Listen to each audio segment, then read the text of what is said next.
ari manyike bani ne butsu inoshinya kugogomebwa bazi nekubuda madukumbwa nayo butsu inoshinya kutotore kuruboshwe kuisa kuzidli otore kuzidli woisa kuruboshwe zvakangofanana kushafura chete dzakushinya butsu idzi dzadhamba dzakwana dzichatatamukidza shakara dzakushinya butsu.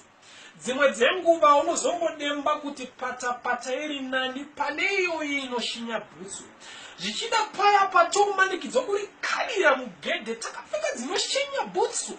Kudoi naimi shingai rambai makashinga takapfeka dzinoshinya ivakapfeka dzinokwana tichibuda madukumbwa zvopedzerei takapfeka dzinoshinya.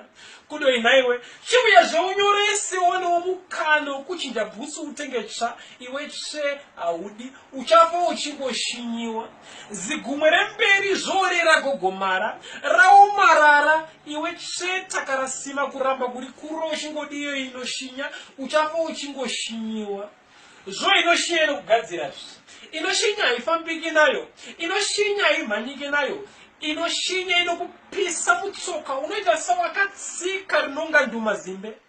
Shavire vangu vekwadzinza vasingade zvitsva vanongoda idzo dzinoshinya muchafa muchingoshinyiwa.